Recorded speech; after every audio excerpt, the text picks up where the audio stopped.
இந்த வீடியோவில் நம்ம என்ன பார்க்க போகிறோம்னு பார்த்தீங்கன்னா சிக்கன் பிரியாணி எப்படி செய்யறதுன்ட்டு. இது யார் சொல்லித்தராங்கன்னு பார்த்தீங்கன்னா என்னோடய அம்மா தான் சொல்லித்தர போகிறாங்க.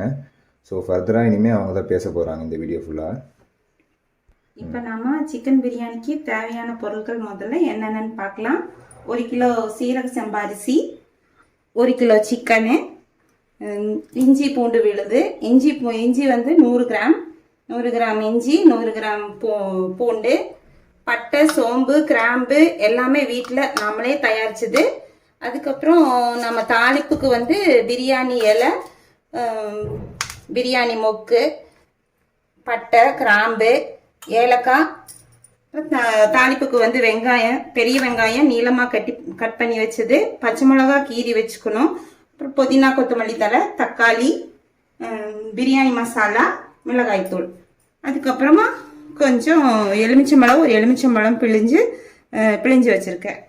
அடுப்பில் ஒரு பாத்திரத்தை வைக்கிறோம். நம்மளுக்கு வந்து எந்த அளவுக்கு நம்ம பிரியாணி செய்கிறோமோ அந்த அளவுக்கு சைஸான பாத்திரம் வச்சுக்கலாம். நம்ம இப்போ 1 கிலோ அரிசிக்கு உண்டான பாத்திரம் தான் வச்சுருக்கோம்.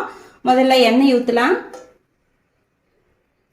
அதுக்கடுத்து நெய் கொஞ்சம் ஊற்றிக்கலாம். பிரியாணி இலை போட்டுக்கலாம்.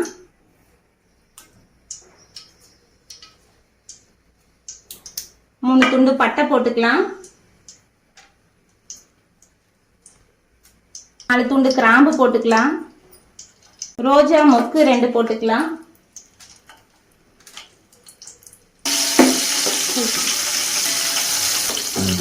நல்லா பொரிஞ்சு வந்துருச்சு. அடுத்து பெரிய வெங்காயம் நீல வாக்கில் கட் பண்ணி வச்சதை போடலாம்.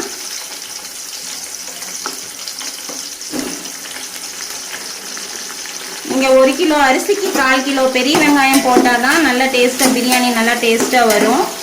நல்லா பெரிய வெங்காயம் வந்து நல்லா பொன்னிறமாக வதங்கணும். நல்லா வதங்கினா தான் அதனோட மனம் வரும், நம்மளுக்கு பிரியாணி டேஸ்ட்டும் கொடுக்கும். அடுத்து தக்காளி போட போகிறோம்.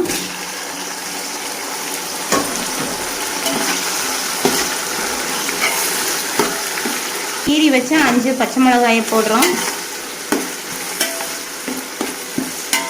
அதுக்கப்புறம் கொஞ்சமாக புதினா, கொத்தமல்லி இலை போடுறோம்.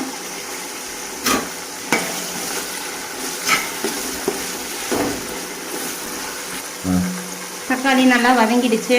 அடுத்து பூண்டு 100 கிராம் அரைச்ச விழுது, இஞ்சி 100 கிராம் அரைச்ச விழுது, ரெண்டையும் சேர்த்து நல்லா வதக்கிக்கிறோம். பச்சை வாசனை போக வரைக்கும் வதக்கணும்.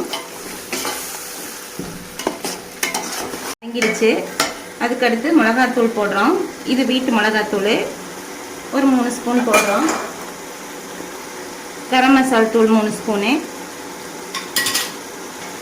பட்டை, சோம்பு, கிராம்பு அரைச்ச பிரியாணி மசாலா தூள் அது கொஞ்சம் போடுறோம். போட்டு நல்லா வதக்குறோம். பிரியாணிக்கு தேவையான அளவு உப்பு போட போகிறோம். உப்பு போடும்போது கொஞ்சம் உப்பு வந்து கொஞ்சம் கூடுதலாக, ஒரு ஸ்பூன் போடுறோன்னா அது கூட ஒரு ஸ்பூன் 2 ஸ்பூன் அந்த மாதிரி கொஞ்சம் கூடுதலாக போடணும். கொஞ்சம் உரப்பாக இருக்கிற மாதிரி போட்டால் தான் அரிசி போடும்போது ஈக்குவலாக ஆகும். மசாலாலாம் நல்லா வதங்கிடுச்சு. அதுக்கடுத்து சிக்கன் சேர்த்துறோம்.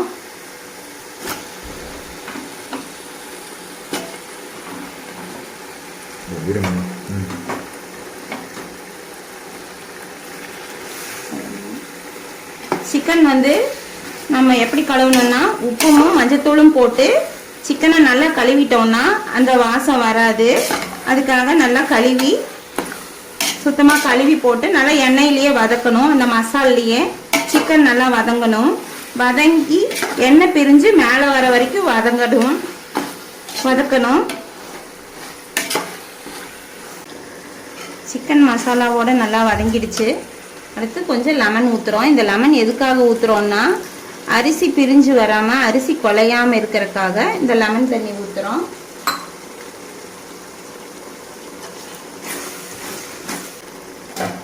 ஒரு டம்ளர் அரிசிக்கு 2 டம்ளர் தண்ணி வீதமாக வைக்கணும்.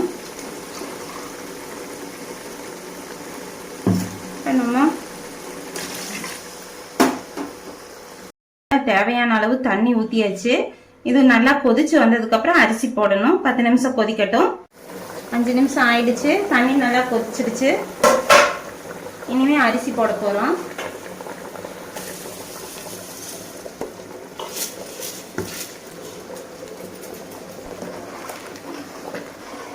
நல்லா கலந்து விட்டுக்கலாம். கலந்து விட்டு மூடி வச்சுக்கலாம். 10 நிமிஷம் ஆயிடுச்சு. சாப்பாடு வந்துடுச்சு. நம்ம கரண்டியை திருப்பி லைட்டாக கிளறி பார்க்கணும். கரண்டி இந்த பக்கம் திருப்பிக்கோங்க. திருப்பி கிளறி பாருங்கள். சாப்பாடு வெந்துருச்சு. நம்ம இனி தம் போட்டு வச்சுக்கலாம். தம் போடுறதுக்கு அடி கனமான பாத்திரத்தில் தண்ணி வைக்கிறோம். அந்த தண்ணியை எடுத்து மேலே வச்சிடுறோம். அவ்வளோதான். 10 நிமிஷம் கழிச்சா சுவையான பிரியாணி ரெடி ஆயிடுச்சு. தம்மை பார்த்துக்கலாம்.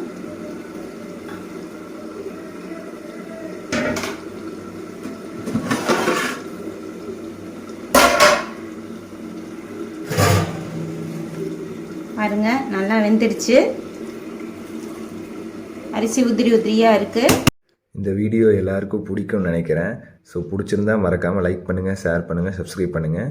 ஸோ இந்த பிரியாணி செய்முறை எப்படி இருந்துச்சுன்னு அதை பற்றி சின்னதாக ஒரு கமெண்ட் பண்ணுங்கள். Thank you so much.